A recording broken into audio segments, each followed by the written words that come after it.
Hola, ¿cómo están? Como les anuncié en su oportunidad, voy a dejar un video grabado con la clase que corresponde al día de hoy, que en realidad voy a adelantar la clase de la fortaleza, voy a hacer la de la justicia. La de la fortaleza la vamos a tratar en la clase próxima. En primer lugar, comentar que la justicia es una virtud humana, que es lo que estamos nosotros estudiando en esta última parte del curso. Y decíamos que las virtudes lo que hacen es perfeccionar a la persona en las diferentes dimensiones que ella tiene y que se ordena ciertos bienes. Nosotros sabemos que el hombre libremente se dispone a alcanzar bienes, diferentes tipos de bienes, y para que se facilite ese dinamismo de la persona que nace en su propia naturaleza humana, a través de las facultades humanas puede alcanzar esos diferentes bienes que constituyen en definitiva los anhelos que todo hombre y mujer posee para alcanzar ese bien inclusivo que hemos llamado la felicidad humana. Hoy vamos a tratar el tema de la justicia, como ya les anuncié, con el propósito de centrarnos en los tipos de justicia, lo que es la justicia, y aquellos aspectos que pudiéramos mencionar como la carencia de la justicia, que nosotros conocemos en un sentido genérico como lo injusto, pero hay diferentes formas de ser injusto. Entonces, para comenzar hay que definir aquello que vamos a estudiar. La justicia se dice que es la permanente y firme voluntad de dar a cada uno lo suyo. De manera que ya centramos en la propia definición en qué facultad humana reside la justicia en orden a el movimiento de esa facultad a su fin. Y obviamente ya advertimos que es la facultad de la voluntad. Es decir, que se es justo en la medida en que nosotros perfeccionemos el movimiento de la facultad de la voluntad en orden al bien no personal, sino que al bien de otro. ¿Esto qué significa? Significa que la justicia es una virtud social. Y es tan importante esta virtud social que es la justicia, que en definitiva uno puede efectivamente pensar que el orden social es un orden justo.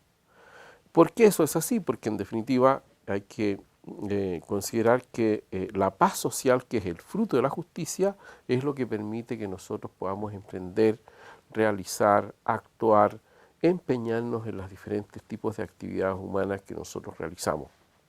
Si no hay paz social, es muy difícil, por ejemplo, emprender un negocio, realizar algún tipo de actividad caritativa, realizar algún tipo de actividad educativa, cualquier tipo de cuestión que nosotros queramos realizar, si no está la base, que es la paz social, que es el orden de lo justo, es imposible de realizar.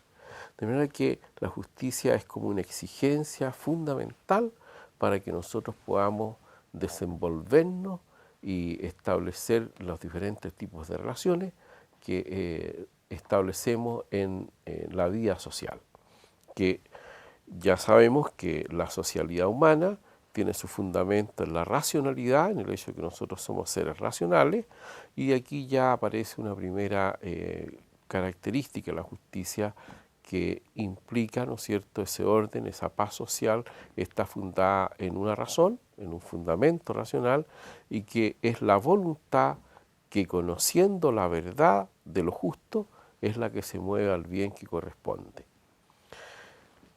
Esta es una primera cuestión que hay que tener en cuenta. Un segundo aspecto que nosotros podemos delimitar o discernir de la definición de justicia, decimos que es la permanente y firme voluntad de dar a cada uno lo suyo, lo que le pertenece. La justicia, por lo tanto, es una forma de dar, de entregar algo que a otro le corresponde o le pertenece, lo suyo. Nosotros sabemos que la persona humana es un ser triplemente relacional, y uno de los aspectos de esa relacionalidad es que el hombre es un ser para otros, que es capaz de darse. Nosotros sabemos también, lo hemos visto en el curso, que esa capacidad de darse implica o está precedida por el hecho de que uno tenga que poseerse a sí mismo. Nadie da lo que no tiene, de manera que yo puedo darme en la medida en que me tengo, soy dueño de mí. También hemos considerado que esa forma de apropiarse de uno, de poseerse uno mismo, es a través justamente de las virtudes. Esto es muy importante porque la justicia, como es una forma de darse, está fundada en el amor humano. Nosotros ya sabemos que darse uno mismo a otra persona es amar. Y también no solamente uno, sino que también puede dar algo de uno. Y por esa razón existen diferentes tipos de amor, ¿no es cierto? Por ejemplo, entre los profesores y los alumnos existe un tipo de amor, es decir, que es un tipo de amistad en que lo que uno da es conocimiento y lo que nos une a nosotros justamente es ese afán por saber. En el caso del amor de los padres a los hijos, ¿no es cierto?, o el amor matrimonial, lo que se da es uno mismo, en definitiva. De manera que la justicia no es una forma de dar perfecta. La forma más perfecta de dar es amar. Pero la justicia es una forma también de dar imperfecta. ¿Y esto qué significa? Significa que muchas veces nosotros tenemos la intención de que se pueda realizar o hacer una justicia perfecta. Y eso es imposible porque como es solo una forma de dar, y además que quien da somos nosotros, que somos seres que pretendemos la perfección, por eso se dice que somos perfeccionadores perfectibles, no lo somos en acto, no somos ahora mismo perfectos. Por lo tanto, cuando uno da, o una forma de dar que es la justicia, jamás puede ser perfecta. Hay una limitación, podríamos decir, antropológica. Muchas reivindicaciones de diferente orden, ya sean sociales, personales, laborales, pueden estar inspiradas, muy bien inspiradas, pero sin tener en cuenta esta realidad humana de nuestra propia imperfección. Y muchas veces se llega a situaciones que pueden ser indeseables desde el punto de vista de la paz social cuando uno pretende una justicia perfecta. Eso es imposible. Sin embargo, esa imperfección de lo justo, desde la justicia cuando el hombre da a cada uno lo suyo, lo que le corresponde al otro, debe de alguna manera también esa imperfección superarla, ese gap, por así decir, tratar de remontarlo, ¿no? De salvar ese obstáculo o esa distancia. Y la forma de salvar esa distancia de la imperfección de lo justo es a través de una actitud humana que es con otro tipo de virtud, que por así decir ablanda lo imperfecto del dar en la justicia, que es la afabilidad. La afabilidad es una forma de relación humana que implica en que uno intenta hacerle la vida agradable a los demás. Entonces, claro, por ejemplo, un acto de justicia es cuando uno va a comprar algo, ¿no? Va a comprar un determinado producto, en fin. Y uno hace un intercambio con la persona con la cual compra, y uno podría, por así decir, hacer un acto justo con el solo hecho de entregarle el dinero, que implica, ¿no es cierto?, ese intercambio, ese comercio. Sin embargo, si hay un trato afable, ese acto de justicia adquiere un matiz nuevo. ¿En virtud de qué? En virtud de que justamente los seres humanos, por poseer una dignidad inviolable, debemos también ser tratados de acuerdo a lo que somos. Recuerden que una de las cuestiones fundamentales en virtud de la dignidad que posee la persona humana es el respeto al otro, que es una forma también de justicia operativa, ¿no? Que el respeto significa, ya lo hemos visto en clase, es, mirar al otro con reverencia. Mirar con reverencia no en un sentido manierista, ¿no?, del sentido casi así de la nobleza que nos vamos a inclinar frente a una persona, sino que esa reverencia es más bien interior, del respeto, de la mirada que yo tengo que tener respecto al otro, porque esa persona en algo es mejor que yo. De verdad que la afabilidad lo que hace es servir como una especie de buffer, ¿no?, de colchón amable respecto a la justicia que, como es una forma imperfecta de dar, puede uno legítimamente querer que fuera mejor. Esto implica muchas cosas. La primera, que la justicia, como es una virtud social que está ordenada a los demás, por defecto el hombre no puede ser justo consigo mismo. Nosotros no podemos ser justos con nosotros mismos, porque la justicia supone alteridad, supone la existencia de otra persona. No se puede ser justo si no es con otro, porque es darle a otro, a cada uno, lo suyo, lo que le corresponde, ¿no?, su derecho, por así decir. Y eso que yo le doy no es algo que yo lo haga de una manera, por una dádiva, por una forma así graciosa de dar, que a mí se me ocurre entregarle a cada uno lo suyo. No, es un deber nuestro darle a cada uno lo suyo. Pero vamos a ver en qué consiste o las condiciones para que ese deber realmente exista. Recuerden que la justicia es una virtud que perfecciona el movimiento de la voluntad en orden a su fin, que es el bien. Como está perfeccionando el acto de la voluntad, no a la voluntad, las facultades no se perfeccionan, sino que son los movimientos que esas facultades realizan, en este caso el acto de querer, o el acto de dar a cada uno voluntariamente lo que le corresponde. La primera característica de un acto justo es que, ya lo mencioné, se dé a otro algo, lo suyo. Supone lo que se denomina la alteridad. Alter significa otro. De ahí, insisto, que por defecto no podemos ser justos con nosotros mismos, salvo de una manera puramente retórica, que digo, yo soy justo conmigo, pero en un sentido estricto no lo podemos hacer. La segunda característica de un acto de justicia es que tiene que existir un débito, es decir, algo que yo deba al otro, porque al otro eso que le debo le corresponde.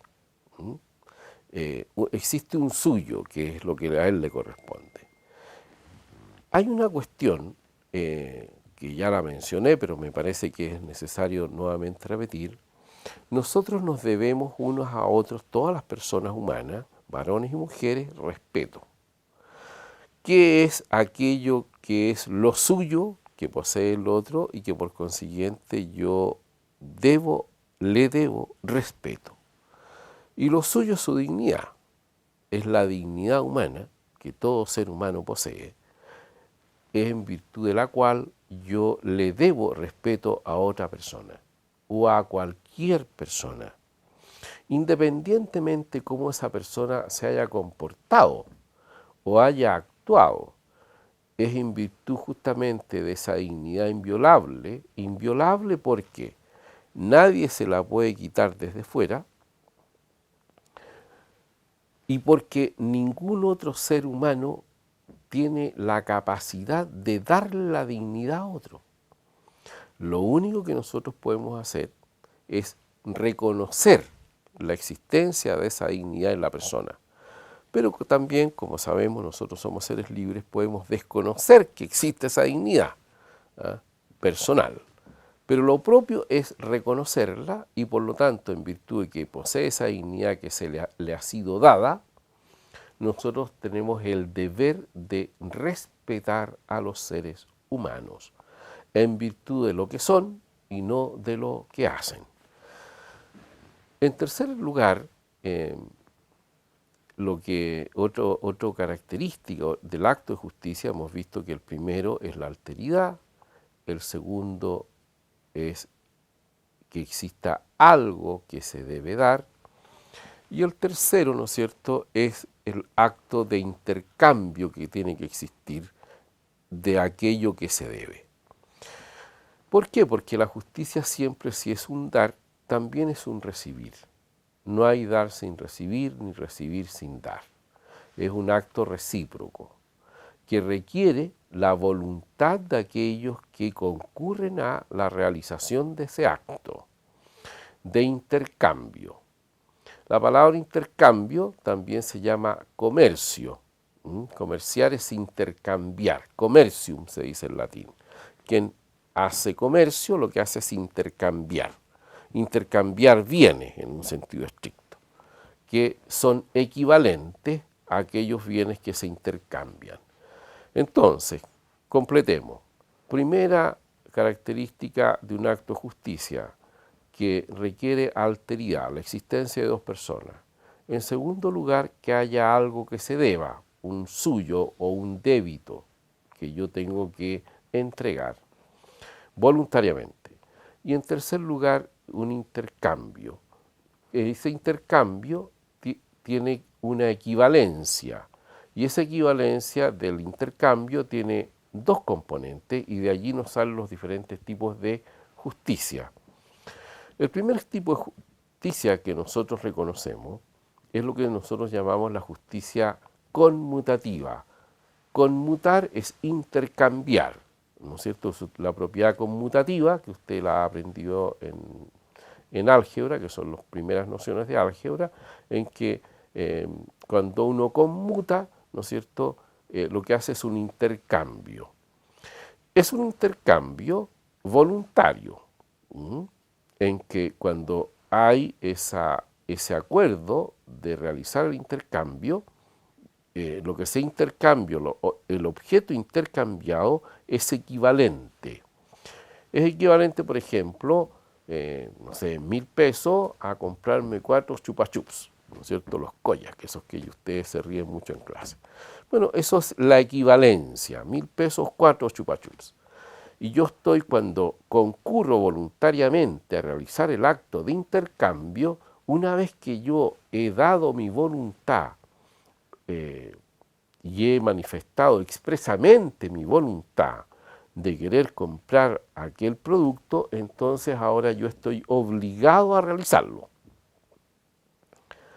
Diferente es el hecho de que yo no haya manifestado mi voluntad para la realización de ese comercio, de ese intercambio, de ese conmutar, digamos, los bienes que proceden en el acto de justicia conmutativa, que son equivalentes. Mientras no existe una voluntad expresa de realizar el intercambio, el acto de justicia en un sentido estricto, yo no estoy obligado a realizarlo.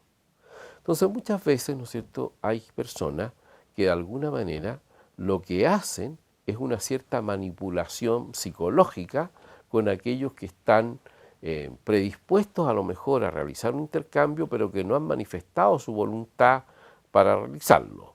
Y esa manipulación psicológica muchas veces lleva a que la persona pueda realizar un acto sin que tenga todos los antecedentes para poder llevarlo a cabo. Esto de la manipulación psicológica es algo muy interesante porque es una forma de injusticia que es velada y que muchas veces no aparece como algo muy grave. Vamos a ver un ejemplo. Si tú el día de mañana estás con tu polola, con tu pololo, y lo que quieres tu polola o tu pololo han sido invitados a una fiesta, y tú no quieres ir a la fiesta porque sencillamente te caen mal los amigos de tu polola o pololo. ¿Y qué haces tú?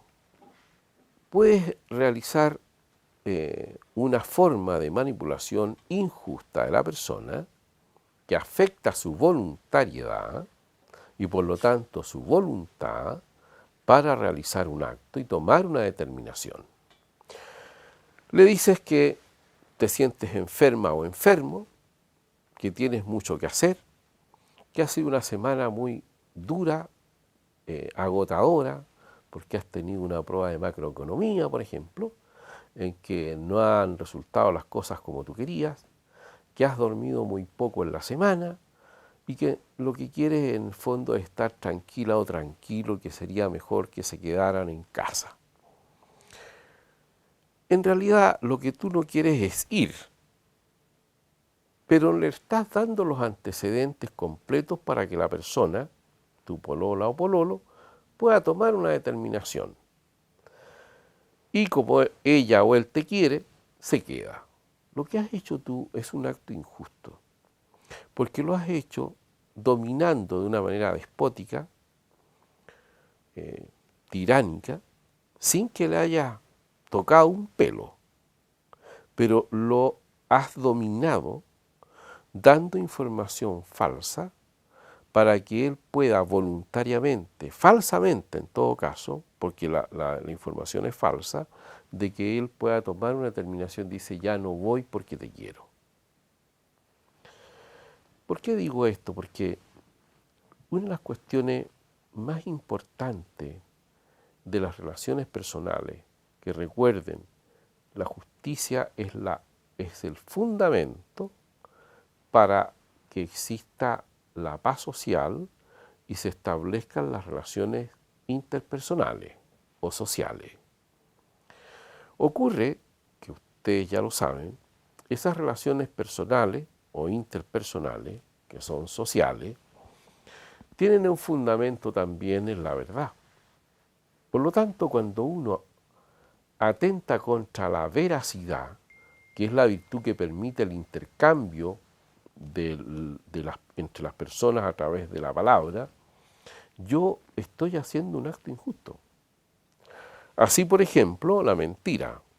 Así, por ejemplo, la difamación. Difamar, ¿no es cierto?, es decir una verdad sobre alguien que no todo el mundo tiene derecho a saberla.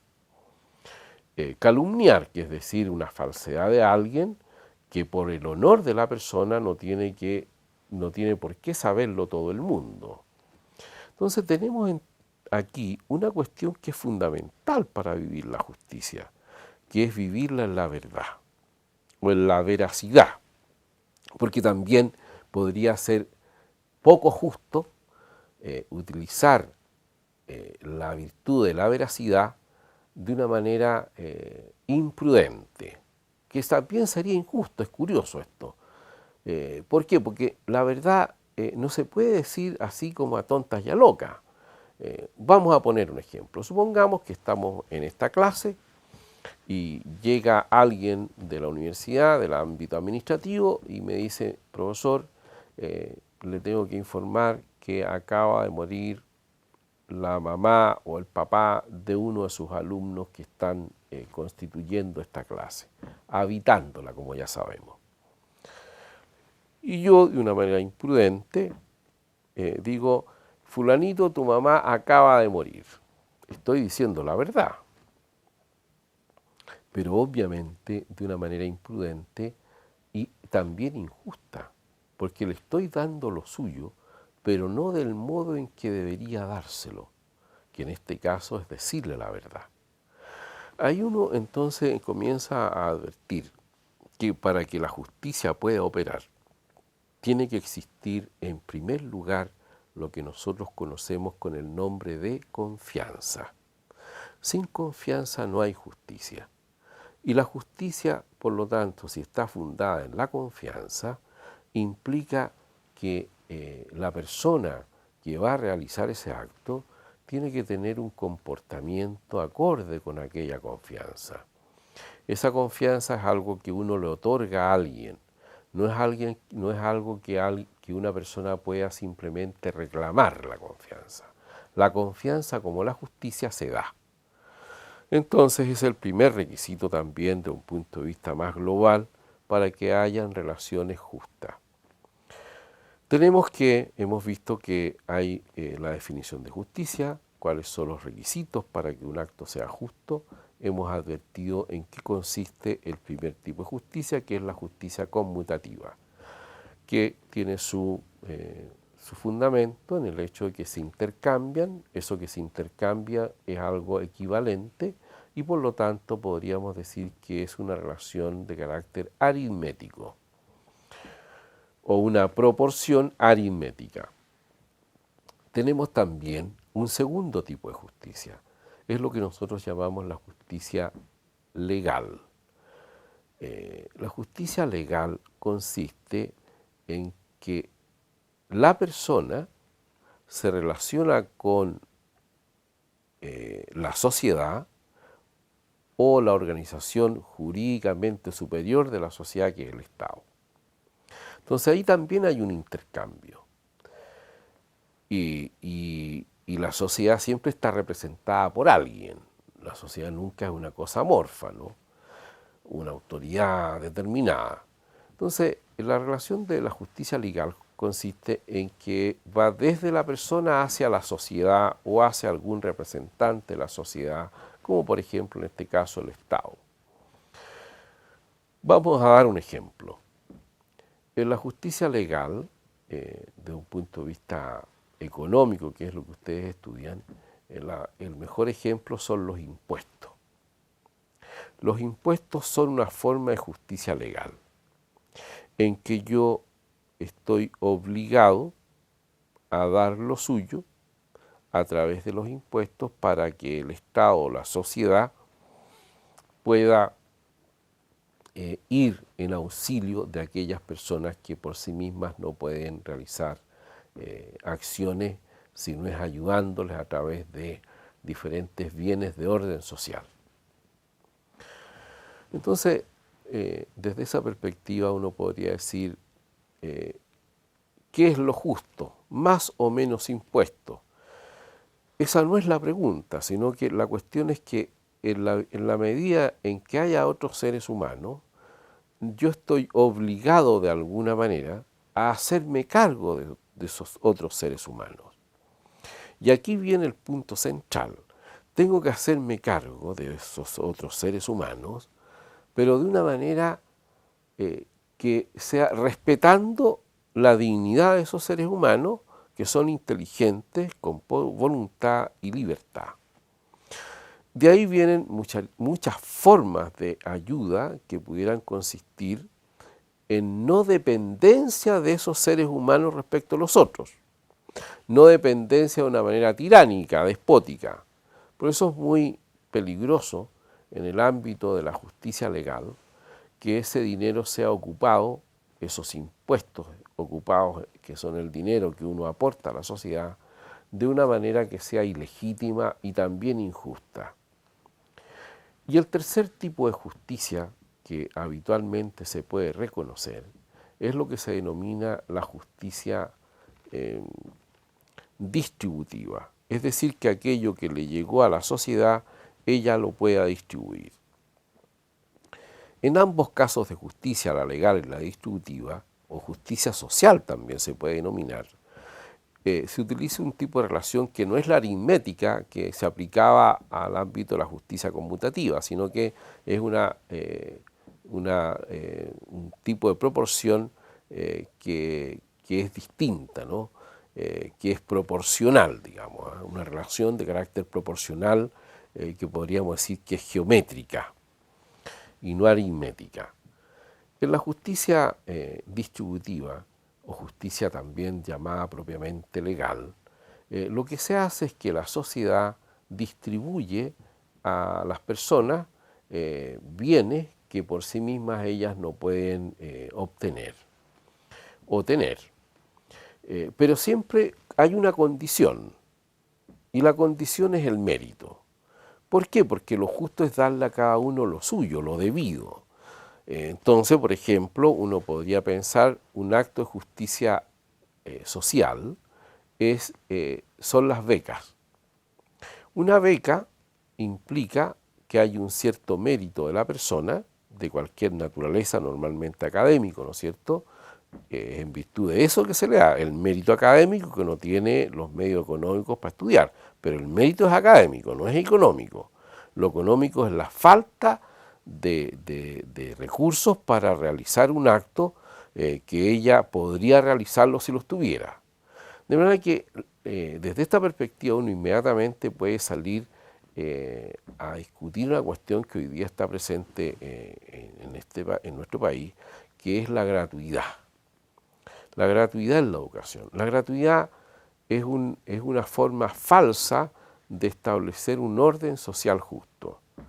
¿Por qué? Porque la sociedad humana no está constituida solo por nosotros los que estamos vivos. La sociedad humana está constituida, si tenemos una visión trascendente, por aquellos que ya estuvieron y que permitieron y dieron las condiciones para que nosotros tuviéramos el acceso, ¿no es cierto?, a diferentes tipos de bienes que nos permiten desarrollarnos como personas, pero también nosotros tenemos un legado, que son los que vienen. Esos también, esos que vienen, son parte de la sociedad. No actualmente, sino que potencialmente. De manera que, si uno piensa que todo debe ser gratuito, es una injusticia. Una injusticia porque nosotros no estamos pensando en aquellos que vienen. Esto es lo mismo que puede ocurrir cuando alguien, por ejemplo, tala un bosque o utiliza indiscriminadamente, los recursos naturales. Es evidente que hay que talar los bosques, hay que recuperar los recursos naturales porque son los bienes disponibles, pero también hay que tener la capacidad y la previsión de poder aquello irlo renovando o establecer, ¿no es cierto?, mecanismos de que esos recursos no se acaben, no se agoten. ¿Por qué? Porque hay demás personas que vienen detrás de nosotros que van a ocuparlos igual. Eso es lo justo. En este caso, en la justicia distributiva se aplica lo que se llama el principio de subsidiariedad. ¿Qué significa el principio de subsidiariedad? Como principio es una causa, origen, fundamento de algo. Ese principio de subsidiariedad viene de una palabra latina que dice subsidium, nada original. Subsidium significa ayuda desde la reserva.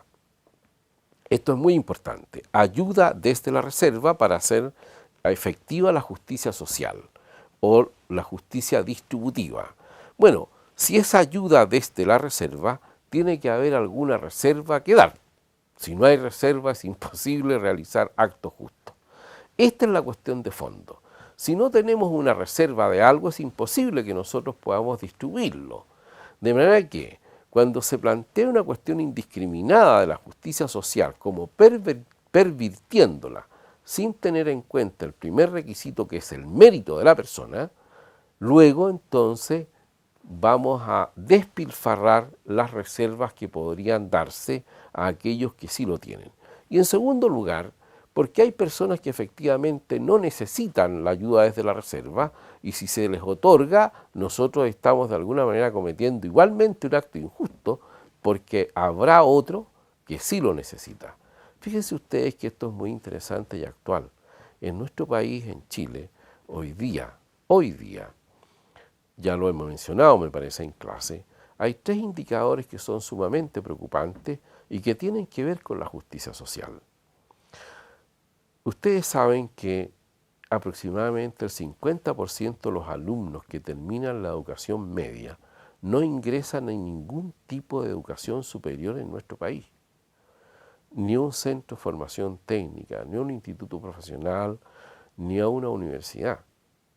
Eso significa que la mitad de los jóvenes de 18 años que han pasado por la enseñanza formal, no sabemos dónde están.